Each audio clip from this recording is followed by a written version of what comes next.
Om Shri Gurubhyo Namaha Harihi Om Suddhaspadiga Sankasham Shuddha Vidya Pradayakam Shuddham Purnam Chidanandam Sadashivamaham Shaye Shankarupena Machittam Pankikritam Abhodhyaya Kim Kariyasya Samaya Shankaracharya Mashaye Sadashiva Samarambham Shankaracharya Madhyamam Asmadacharya Paryantam Vande Guru Paramparam Bharathi Karunapatram Bharathi Padabhushanam Bharathi Padaparudham Bharathi Tirthamashraye Vidya Vinaya Sampannam Vitaragam Vivekinam Vande Vedanta Tattvajñam Vidhushekara Bharatim Mala Sudha Kumbha Vibhoda Mudra Vidya Virajat Karavarijataam Apara Karunya Sudhamburashim Sri Sharadambam Pranatosmi Nityam. Om. In this session, we will see the Kārana Sharīram. Shariratrayam we are seeing. Anatma, 11 anatmas were identified by the author, and Atma is totally different from all these 11 anatmas. So the 11 anatmas, the first group was Shariratrayam. In that we saw Sūkshma Shariram, Sthūla Shariram we saw. Today we will take up Kārana Sharīram. The student asks, Kārana Sharīram Kim? Hey Guru, what is Kārana Sharīram? For that, the teacher answers this way. Anirvachya Anadya Vidya Rupam Shariradvayasya Kārana Matram Sat Swarupa Ajñānam Nirvikalpaka Rupam Yadasti Tat Kārana Sharīram. This is the answer given by the Guru. Here, Kāranam means cause. Therefore, Kārana Sharīram means causal body. So, the question is, what is the causal body? We have to carefully write causal, C-A-U-S-A-L. It is not C-A-S-U-A-L. It is not casual. It is causal. Here also we will see the 4 components of Kārana Sharīram: function, condition, nature and cause. First we will take up the function. What is the function of the subtle body of the Kārana Sharīram, that is causal body? Now, to understand the function of Kārana Sharīram, you have to know a very, very important law of the creation. Very important in our scriptures as well as the modern science also. What is the law? That is law of creation. The law goes like this: nothing can be created. This is the law. So, nothing can be created really, because according to the law of conservation of matter or conservation of energy, matter can never be produced, matter can never be destroyed. This is the law. In short, nothing can be created or produced nor destroyed. When you talk about the creation of a disc, for example, wooden disc, we will take 2-3 examples to understand the function. When you talk about the creation of a wooden disc, actually the carpenter does not create anything new. The disc was already existing in the form of wood. The carpenter does not add even 1 gram of any material onto the wood. There is no extra wood he adds. There is already a piece of wood. From that wood, he carves and he makes a disc. By his effort, the carpenter has modified the wood form into a desk form. So it is, really speaking, it is a modification of matter from wood form to desk form. So it is nothing but a modification. This modification only, or a transformation, we can say a transformation. This is only a transformation of matter from one form to the other. This transformation alone we falsely call creation. It is only a transformation and not a creation. We have to understand. Another example, when an ornament is made out of gold, the goldsmith does not add or produce even 1 milligram of gold. If he produces extra gold, it will be better for us, we will be happy.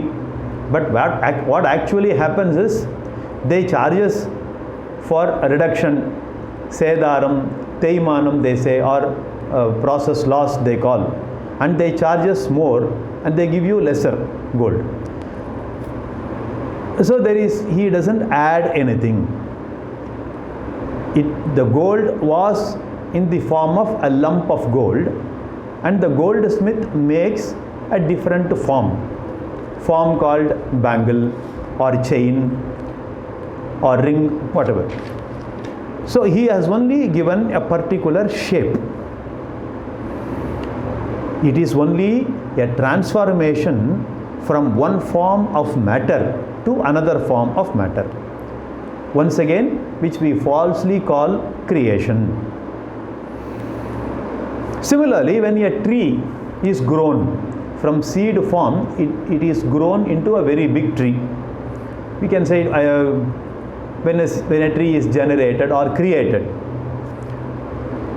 Actually, there is no tree which is created. It already exists in the form of a seed.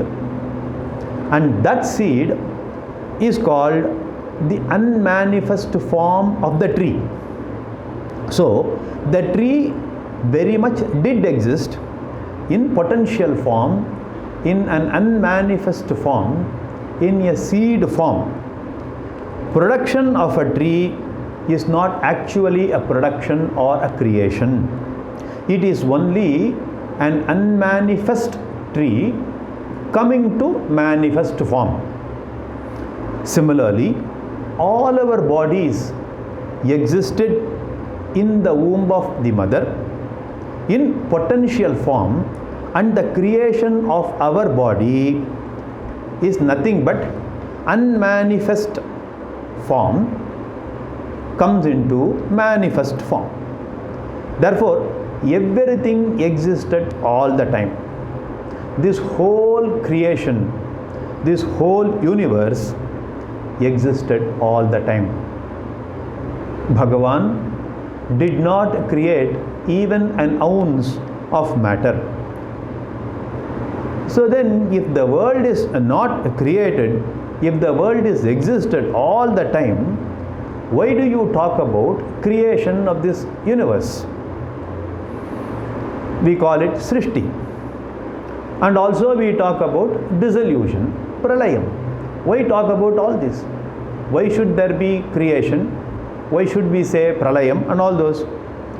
The scriptures point out the creation of the world is not really the creation of the world. It existed before also, but there is only one difference. What is the difference? Just as the tree existed in the form of unmanifest form, similarly the universe also existed in an unmanifest form, and therefore the scriptures call it the seed form of the universe. Just as there is a seed form for a fully grown tree, just as there is seed form for the body, the whole universe also existed in an unmanifest potential seed form, that is called causal form, when before the creation. So we call it as creation, but there is no creation at all. This universe existed in potential form. Then that is, when it was in potential form, it was in unmanifest form. From unmanifest form, it gets transformed into manifest form. This we call as creation. When the scientists study the cosmology, they also talk about the Big Bang theory. According to the Big Bang theory, before that Big Bang, the whole universe existed in a very, very condensed form. They say that. In science, they call it singularity. As what is singularity?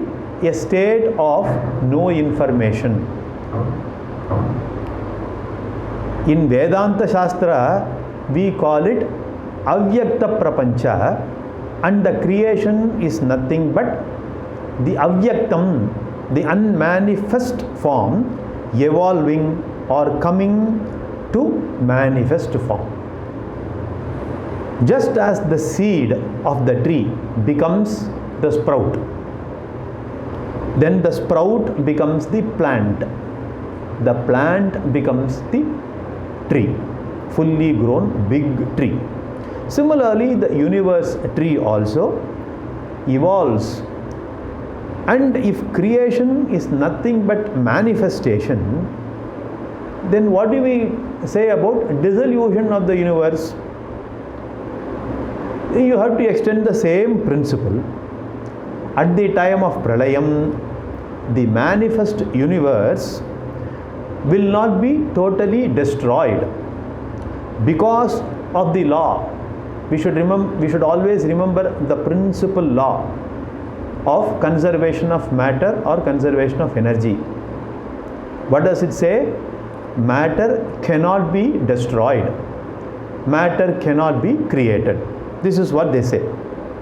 Therefore, the universe at the time of Pralayam will not be destroyed. So what will happen at the time of Pralayam? If you ask, the whole manifest Jagat, the one which it is very much perceptible to us, in which we are transacting business, the whole manifest universe will again go back to unmanifest form, unmanifest condition. So, from manifestation to unmanifest condition is called Pralayam, and from unmanifest condition to manifest form, it is Srishti.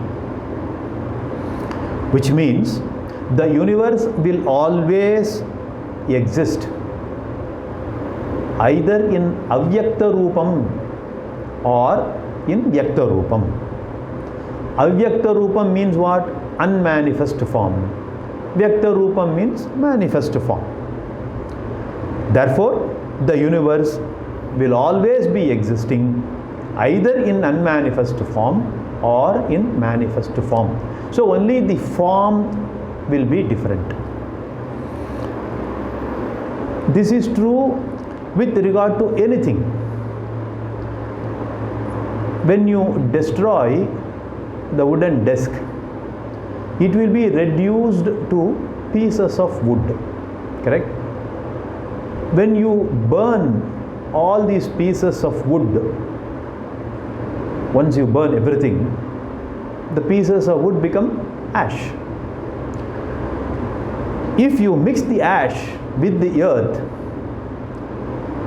this ash will be reduced to mud form. So only the form gets changed. You can only change the form. You cannot totally destroy anything.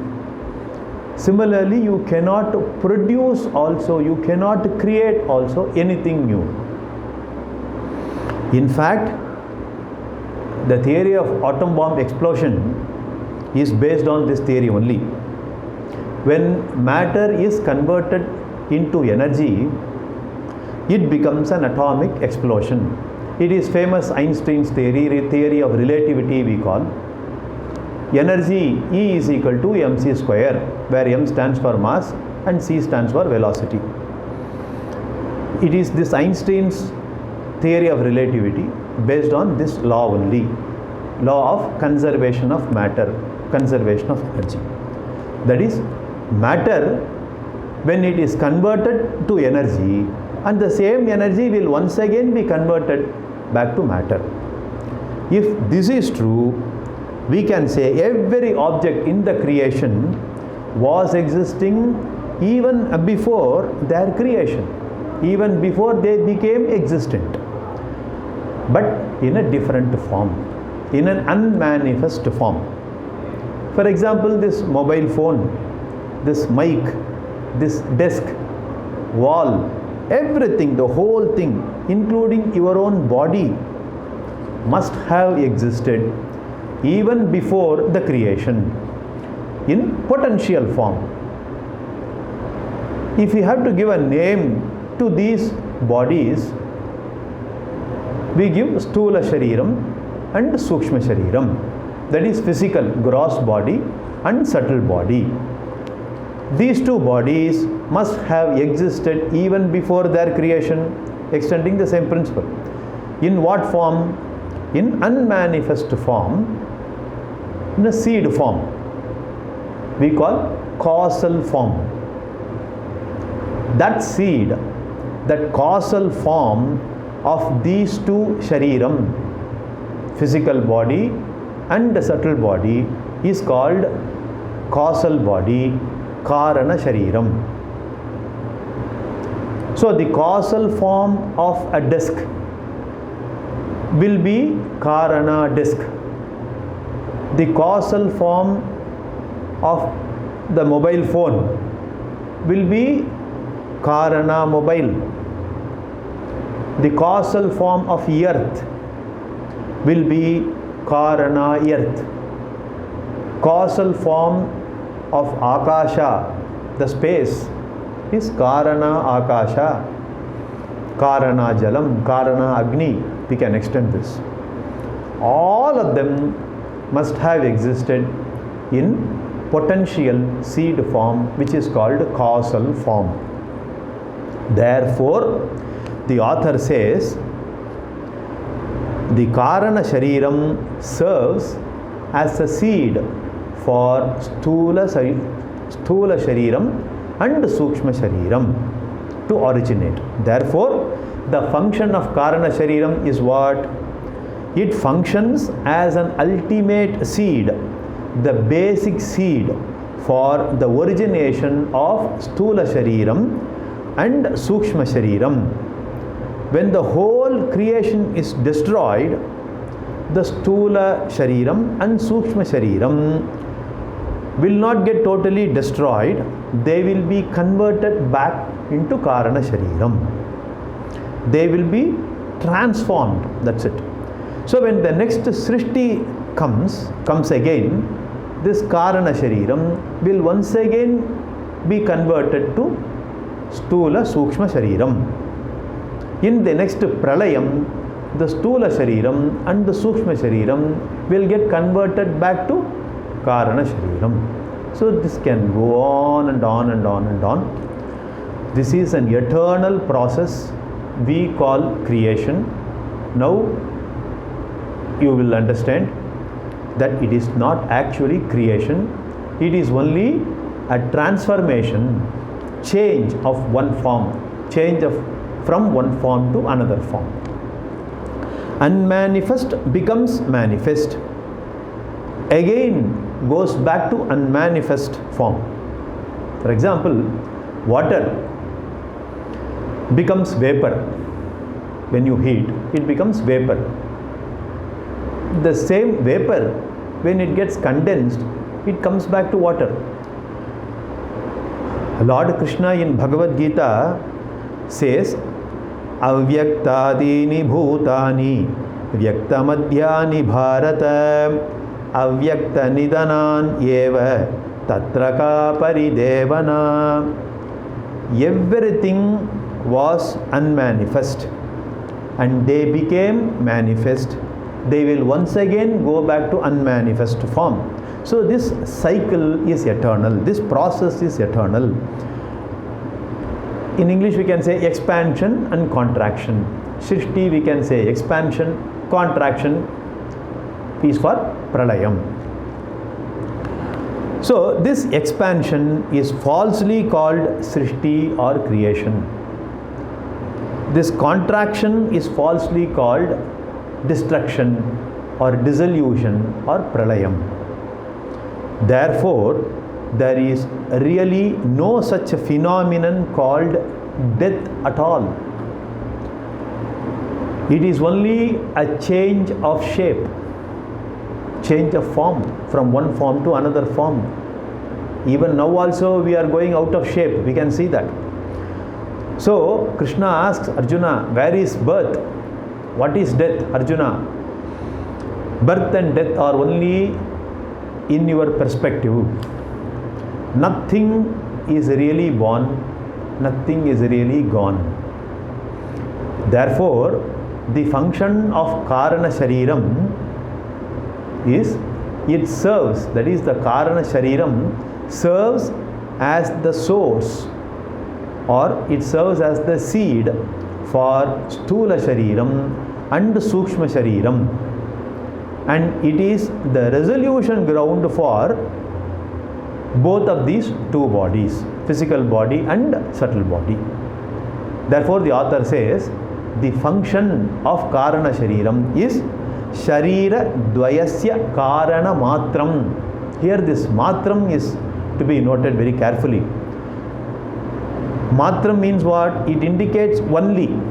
Therefore he says the Kārana Sharīram only serves as a seed for Sthūla Sharīram and Sūkshma Sharīram, and it does not do any other function beyond this. That's it.